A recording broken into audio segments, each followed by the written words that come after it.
Let's go to the results. It started on Friday night actually. Tottenham a 2-0 win away at Nottingham Forest. Newcastle 3-0 winners over Fulham. It's a truly ridiculous red card from 𝐕𝐍𝐻𝐈𝐍𝐿. I don't understand what he was thinking actually. Deserved it. They should give for the silliness and the stupidity. They should add more games to his ban. It's a very... Let's move on. Manchester City 3-2 over Crystal Palace. Chelsea 2-0 over Sheffield United. And guess what? They've risen to the dizzying and amazing heights of 10th position.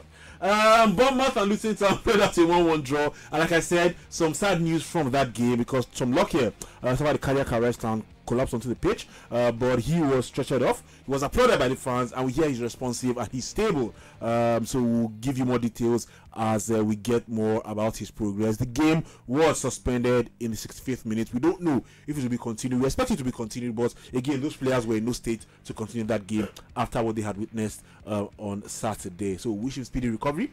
And it's the second time he would have a heart problem. He had surgery in March. And he was given the all clear to return by the doctors, and he's had it again. Again, I hope he can return, but again, it's looking unlikely for him. But we'll see how it goes. West Ham claimed a 3-0 victory over Wolverhampton Wanderers. Burnley were beaten by Everton 2-0 as well. Everton continued their resurgence. Brentford and Aston Villa, a very bad-tempered game, ended 2-1 in favour of Aston Villa. Arsenal 2-0 winners over Brighton. Liverpool and Manchester United played out a goalless draw. Again, another ridiculous red card. This time, it's down to Michael Oliver because there was no way he should have given that red card. He got angry. Come on. He got upset. He couldn't take it. There was no way he should have given that red card to Diogo Dalot. It was ridiculous. Anyway, buddy, 0-0. It was rubbish at Anfield. Make sense of it. Make sense of it. See, Anthony, when like always see on the streets, like United first. Liverpool played rubbish yesterday. Like the best of teams would have played rubbish yesterday. But again, you'd realize that 𝐻𝐻 had the plan. Let's frustrate them the best way we can. Defensively, United were, very tight, organized to a large extent, but when they have possession, nothing to do with it. And I think it was on the day when a lot of Liverpool players as well were off. They were very off. Very off. I don't know. Maybe it was overconfidence. Maybe in their head they already felt it's United. They're trying to kill them. So while the game started, Liverpool knocked around and did everything. But again, the United frustration. Moreover, I think from both managers, I think 𝐻𝐻 will be the happiest. Of course. It's a case of gaining 1 point for United, and Liverpool will feel they've lost. 3 points. Not 2 points. They gain the point, but again, they'll feel they've lost 2 points on the night. Nicholas, let me come to you as a Liverpool fan. You might want to knock United. You might do it for banter, but I always say, you do what you have to do to get what you want. At the end of the day, there isn't one way to skin a cat. Play however you want to play, as long as you get what you want at the end of the day. The only who was down on Liverpool to break down United, to play better than United, to show why they are so far ahead of United on the table. They failed to do that yesterday.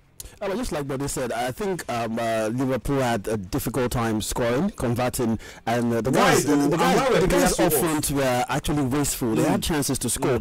Darwin Núñez and for Mo Salah was just off. It was just an off day for him. Chances to score. Come on, 34 shots. Manchester United had 6. Sorry, they had 6 on that night. No. Let me count it for you. Liverpool had 34 shots in total. 8 were on target. About 14 were blocked. 15 were off target. 8 were on target. More than Liverpool had when they won 7-0. Actually, and the 7-0 they had 8 shots on target and they scored 7. There you go. So it's similar. It's a better performance compared to what we saw yesterday.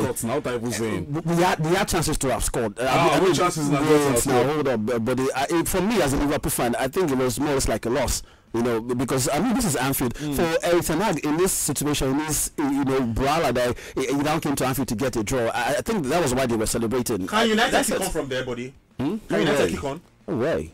United. Is it the kind of result that can make them kick on? They can still go to West Ham and lose. Anthony, they are inconsistent. After this kind of performance against Liverpool, what's your next game and see the result? If they play West Ham that way, West Ham will kill them. It's all right. So United cannot kick on from there. They can't kick on actually. That's what Bode is saying. All right, let's go elsewhere. Let's go to City though. What's going on with City? No, we're not talking about Chelsea. It was a game they were of course, and they won. We're moving on. It's a waste of time. City though, what is it with City and Crystal Palace that for some reason?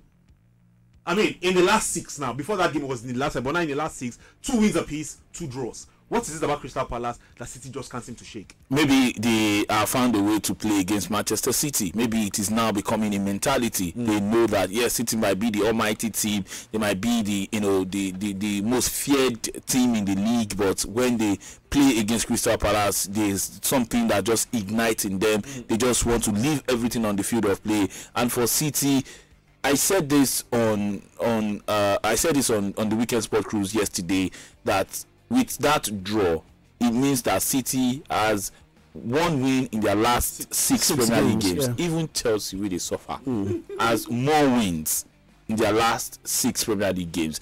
And in as much as, yes, with all of this, up and down of Manchester City, they are just 5 points below the table toppers in Arsenal. You want to look, okay, the gap is not so much. You see that problem. That structural defensive problem and it's looking like they've gotten wait. Is it a structural defensive problem or is it mental fatigue? Is it because Pep Guardiola was saying that they played all the competition last season, then they went to Thailand, went to this, went to that, and they're still going for World Club Cup, and then is it mental fatigue? Is it complacency, or is it what Chipolo is saying? Defensive structure and all of that, or the absence of Kevin De Bruyne? A bit of everything at the end of the day. Yeah, combined. Which one is more prominent? Before last season, City have been traveling everywhere. So Pep, no excuse. I think even Pep himself, mentally and tactically, is fatigued. Because at the end of the day, I don't see why you have a Vardiol, who is a central defender, play at left back, and you have a Netanaki, who can naturally play the left back position. You play my central defense. All of this as well, overthinking things, tactical, what have you. But again, it's becoming clearer. Crystal Palace are becoming a pain in the neck for Man City. For Manchester City. I agree. Is Vardiol, I'll ask all of you, is Josko Vardiol on fraud watch? Yes, he is. 90 million euros. Yes. 90. Yes. It's because he's playing for City.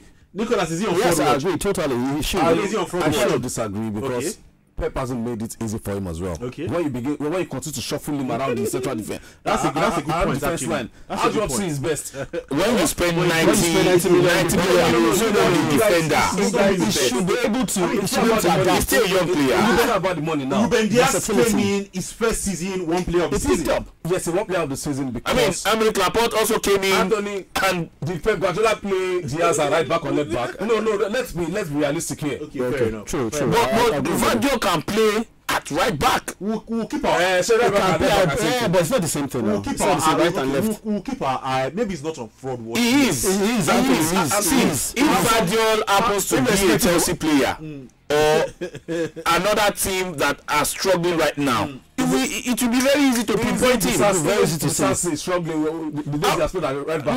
No. It's okay. Like I said, we'll continue this conversation at another time. Did you enjoy this video? Hit the subscribe button for more. Leave a comment and like. Thank you.